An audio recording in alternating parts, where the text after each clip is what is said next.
So this year marks 10 years since 44 miners died in Marikana while striking for more pay. 34 of them were shot dead by police on the 16th of August back in 2012, while 10 others died in the events leading up to the massacre. Among those 10 men was Lonmin security guard Hassan Fundi, who was killed by striking mine workers.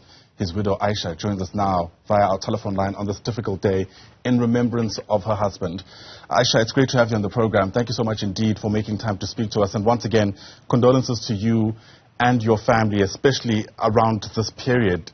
And speaking about that, I take it it's a bit difficult for you in some ways on this day because much of the commemorations take place on the 16th of August, but your husband is among the men who were killed in the lead up to the events that unfolded on this day. Hello and good morning to you again and the listeners. Yeah, the issue in Marikana, we were divided because of the politics.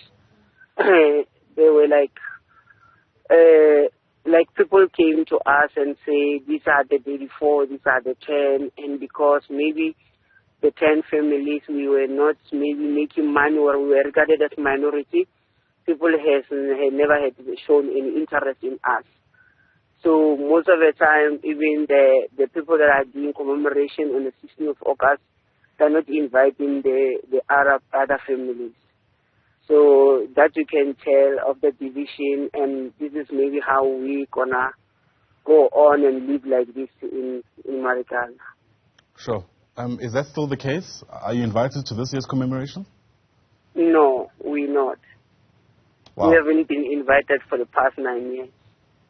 Sure. It might be an obvious question, but how does that make you feel? It make you feel left out. It looked like as if our loved one killed themselves, because even the strikers that started the whole strike and killed the 10 people, they don't want to take accountability of what they did. For me, they always blame the state not coming to apologize. Yes, we all need the president to come and visit and maybe have a word with us and maybe apologize. But we also have to take accountability. As much as they have a right to strike, but they don't have a right to kill other innocent people that were going to work. Yeah. And this is exactly what is happening today. I came to work, I found that they closed the gates. They closed the gates, they don't want people to get inside the gates. So at the entrance gate, the security has been there. They have made shooting the guns. They don't want people to come to work. They want everyone to join the commemoration. And the commemoration is not all part of us. Everyone has the right to choose, even to choose the union or the union of representation. That's interesting. Are you saying that you don't want to be part of today's commemorations either? If I was invited, yes, maybe I will, but sure. I've never been invited. The rejection that I've been shown for the past 9 years, it tells me that it's like I do not exist. I only exist in front of the company and the employers, because employers acknowledge all of us as 44 families. What level of involvement, if any, has there been when it comes to conversations around compensation and supporting families in the wake of what took place? Yeah, but supporting family, my brother, is very bad because my husband was a breadwinner and he was working as a superintendent, which is an official level. And when the mine appoint all the widows, they place us at the lower level. And then I had an argument with them to say my husband was working at the official level. If I am here to be placed on his behalf, he did not strike. He was not striking, but he died in line of duty. Why am I not being given his salaries? So it was like this, the whole thing of negotiation up until Lonmin decided to move and then Savannah took over. So you can tell that things are not right in Marikana. Like also the story of compensation, only the 34 families were compensated. The one that their loved ones were killed by the police. And the first 10 families are not yet compensated. Wow. Are you happy with how the negotiations went? No, I'm not. I am not. But unfortunately, we don't know who can help us. We just need anybody like a good Samaritan who can come and help the 10 families in terms of legal and then the claims as well. Because yesterday, Siri invited us in one of their events, and we met with Solicitor General.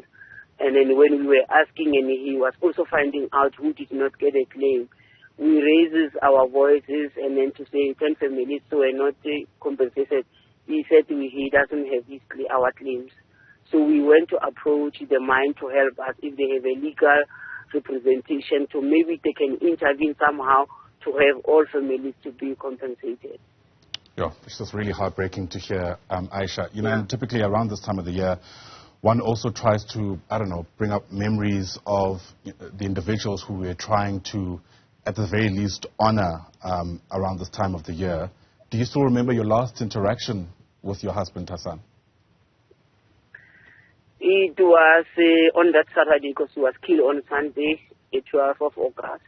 The 12th, on Friday, when he came back from work, he told us the strikers are doing like strange things. They are sitting on the mountain, they start killing people, they are behaving very strangely, and they have a sangoma. Like, these are the people that used to be their colleagues.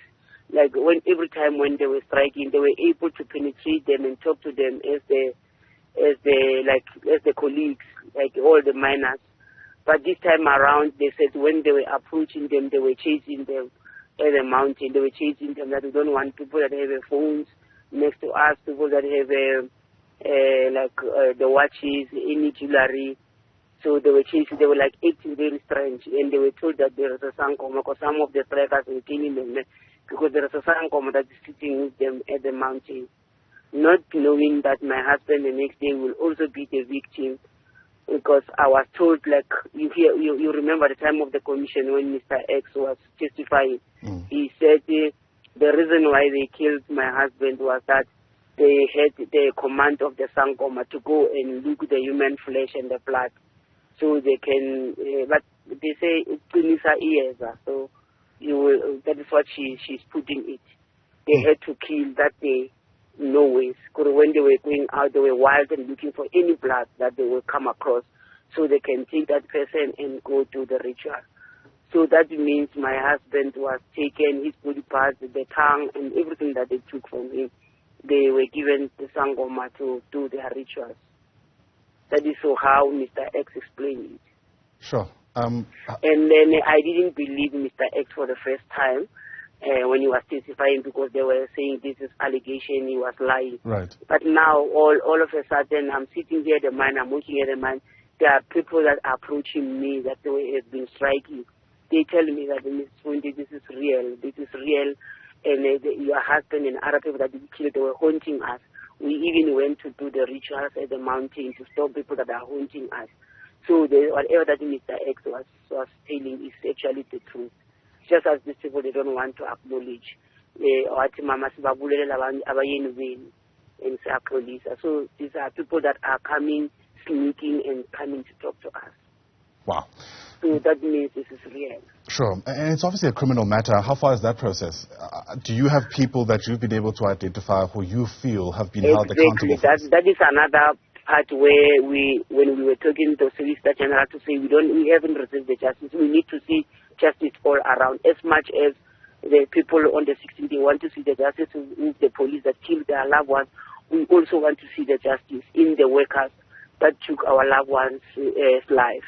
So justice in all aspects, we want to see it, because we are aware, they know those people, they were able to identify them.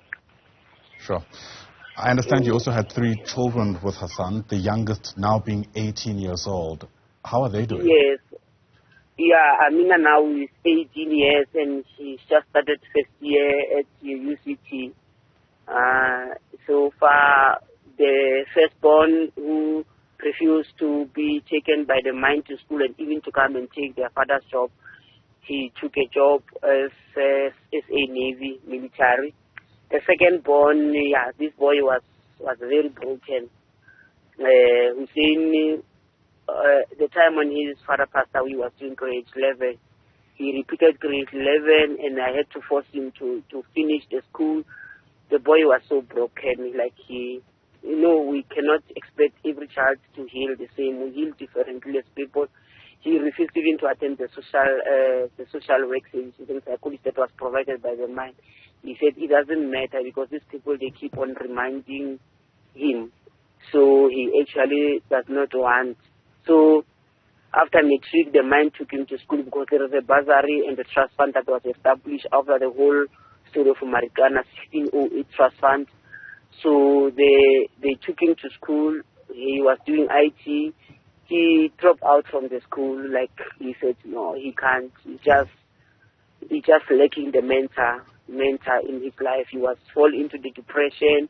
I took him on several places of the wellness to get him. As I speak, he's still sitting at home, and I'm negotiating with the management that okay, let them give him chance, maybe being exposed to the mining industry, maybe he might fall in love with another career path or a field, then they can groom him from there. Because all he wants, he said, no, I better work for myself. Yeah. That is what is happening at the moment.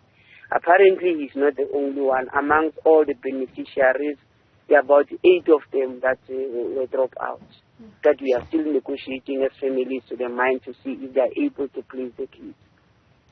Just a sobering reminder to even 10 years down the line, just how life-changing this moment was for many people who are affected. Aisha, thank you so much for opening up to us and speaking to us on what is undoubtedly a difficult time for you still and your family. And one can only hope that at a time like this, you'll feel like justice will finally be served. Aisha Fundi, one of the widows of the 10 men who were killed in the lead up to the Marikana massacre. Once again, Aisha, thanks very much indeed for your time.